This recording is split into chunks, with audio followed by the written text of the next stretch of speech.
बिस्मिल्लाहिर्रहमानिर्रहीम। मेरे प्यारे दोस्तों, अस्सलाम वालेकुम। मैं अक्सर ये कहता हूँ कि ट्रेडिंग को सिंपल रखें। ट्रेडिंग टेक्निकली एक इंतहाई सिंपल चीज़ है, लेकिन जिस कदर हम इसको एनालिसिस के साथ उलझाते रहेंगे उस कदर हमारे लिए ना सिर्फ ट्रेड लेना मुश्किल होता चला जाएगा, बल्कि अपनी ट्रेड्स को मैनेज करना भी मुश्किल होता चला जाएगा।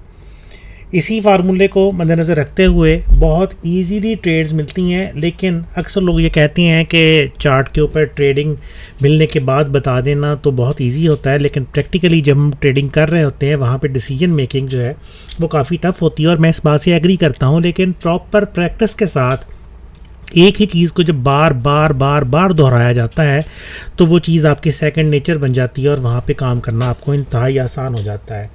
आज गोल्ड के अंदर एक इंतहाई लाजवाब एंट्री डेवलप हुई थी। एक से ज़्यादा एंट्रीज़ वैसे तो डेवलप हुई थी, लेकिन मैं सिर्फ एक ही एंट्री की बात करूँगा जो हमारे कुछ दोस्तों ने ली है और मैंने उसके बारे में उनको कुछ गाइड किया था। टेक्निकल एनालिसिस को मद्देनज़र रखते हुए उन्होंने प्रॉपर तरीके से उस ट्रेड को फॉलो किया और अल्हम्दुलिल्लाह बहुत ही लाजवाब प्रॉफिट गेन किया।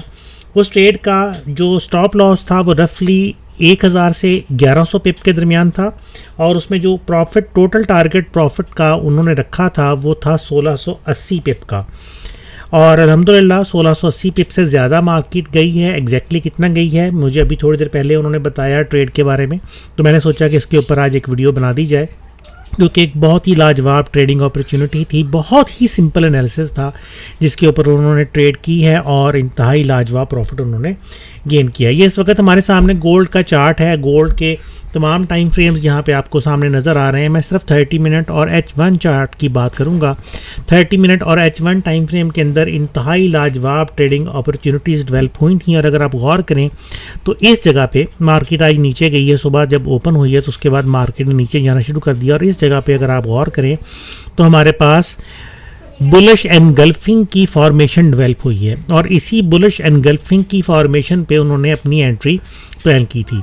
असूल ये होता है कि जब बुलिश एनगल्फिंग या बेरिश एनगल्फिंग आता है तो कम से कम एक कैंडलस्टिक की कंफर्मेशन का वेट ज़रूर कर लेना चाहिए और यही उन्होंने किया कि उन्होंने अगली कैंडलस्टिक के कंफर्मेशन का वेट किया और जैसे ही अगली कैंडलस्टिक ने बुलिश एनगल्फिंग को कंफर्म किया उन्होंने नेक्स्ट कैंडल के स्टार्ट होते ही वहाँ से अपनी ट्रेड स्टार्ट कर दी। मैं यहाँ पे एक लाइन लगा देता हूँ ताकि पता रहे कि उन्होंने ट्रेड कहाँ से स्टार्ट किया। तो उन्होंने अपनी ट्रेड यहाँ से स्टार्ट की। कैंडलस्टिक पैटर्न्स एक बड़ी लाजवाब चीज़ है जो कि अपने टेक प्रॉफिट और स्टॉप लॉस जो है वो अपने साथ लेके आते हैं। तो इसका स्टॉप लॉस जो था वो बड़ा ऑब्वियस था और वो हमारे पास इस कैंडलस्टिक पैटर्न के बॉटम के बिल्कुल नीचे उन्होंने स्टॉप लॉस लगाया और ये एरिया रफली 1100 पिप के करीब बनता है। 1070 पिप एग्जैक्टली हैं, बहरहाल 1100 पिप का उन्होंने स्टॉप लॉसेस के ऊपर लगाया था। उसके बाद मैं आमतौर पे ये कहता हूँ कि अगर आपको कैंडलस्टिक पैटर्न्स का ज़्यादा नॉलेज नहीं है, थोड़ा नॉलेज है, तो आप 1 to 1 के साथ ट्रेड करें, यानी जितना आपने स्टॉप लॉस लगाया है उतना ही आप अपना टेक प्रॉफिट लगा दें।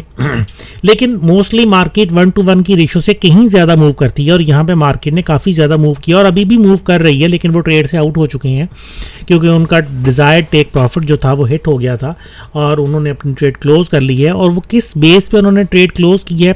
1680 पिप्स का टेक प्रॉफिट था। एग्जैक्टली मार्केट ने वो टेक प्रॉफिट हिट किया और उसके बाद मार्केट में से वो एग्जिट हो गए हैं। किस तरह से उन्होंने वो टारगेट अचीव किया और ट्रेड लेने की वजह क्या थी, मैं यहाँ इन 2-3 चीज़ों के ऊपर यहाँ पे थोड़ा सा बात करूँगा।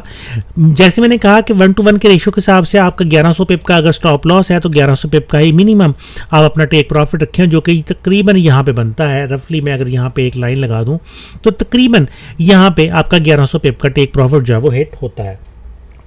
लेकिन उनका टेक प्रॉफिट यहाँ पे नहीं था, बल्कि उनका टेक प्रॉफिट यहाँ पे था, एग्जैक्टली इस जगह पे, और वो टेक प्रॉफिट उनका हिट हो गया। अब यहाँ पे ट्रेड क्यों ली गई, मैं इस टॉपिक के ऊपर आज सिर्फ बात करूंगा, क्योंकि बहुत ज़्यादा कॉमन क्वेश्चन ये होता है कि जी कैंडलस्टिक पैटर्न डेवलप तो हो रहा है, लेकिन कंफर्म कैसे हो कि वाकई वो पैटर्न जेन्युइन है कि नहीं है, हमने उसके ऊपर ट्रेड लेनी है कि नहीं है। और जैसे कि आप लोगों को पता है कि मैं तो मोस्टली फिबोनाची के साथ काम करता हूँ और मेरे दोस्त साहब भी ज़्यादातर फिबोनाची को ही इसी वजह से प्रेफरेंस देते हैं।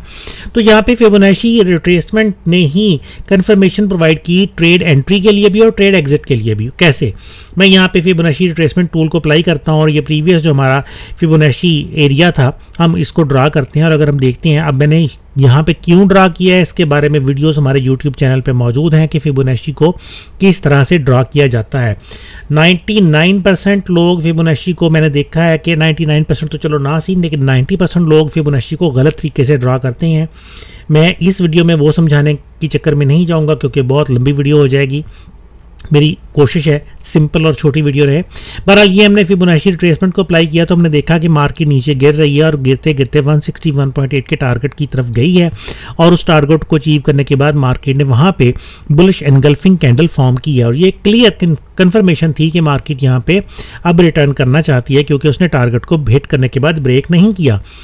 यहाँ पे जस्ट इसी इंफॉर्मेशन की बेस पे बुलिश एंगल्फिंग कंप्लीट होते ही एंट्री ली जा सकती थी जो कि बहुत लाजवाब एंट्री हो सकती थी, लेकिन बहरहाल कंफर्मेशन का वेट करने के बाद एंट्री ली गई जो कि बहुत अच्छे रिजल्ट्स देखी गई, बिल्कुल ओके है। अब टेक प्रॉफिट कैसे निकालना था, अब हमारे पास जो नेक्स्ट फिबोनाची लेवल डेवलप हुआ था वो ये वाला था और ये कैसे ड्रा किया गया है। अब ऊपर से नीचे मैंने क्यों ड्रा किया, नीचे से ऊपर पहले मैंने क्यों ड्रा किया था, ये क्या फ़र्क होता है इसके बारे में हमारी वीडियोस ऑलरेडी मौजूद हैं यूट्यूब चैनल पे, आप देख सकते हैं।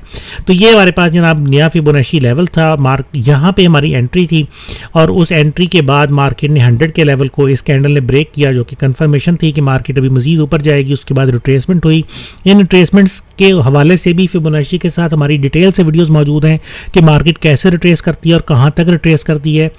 उसके बाद हमारे पास नेक्स्ट जो वैलिड टारगेट था वो 161.8 का था और मार्केट एग्जैक्टली आप देखें कि 161.8 इस कैंडल ने 161.8 को हिट किया, थोड़ा सा ब्रेक भी किया, उसके बाद क्लोजिंग नीचे हो गई और अगली कैंडल ने उसको ब्रेक कर दिया और अभी मार्केट स्टिल ऊपर जाने में इंटरेस्टेड है। लेकिन यह जाहिर है अब एक गोल्डन रेशो ब्रेक हुई है तो वहाँ पर रिट्रेसमेंट भी होगी, मार्केट यहाँ से मुड़ेगी भी और फिर वापस दोबारा से अपने डायरेक्शन की तरफ जाएगी।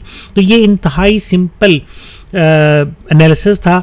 अगर आप इसमें से फिबोनाची रिट्रेसमेंट को निकाल दें तो बहुत ही सिंपल है कि जनाब बुलिश एनगल्फिंग के ऊपर ट्रेड ली गई है 1:1 की रेशो के हिसाब से।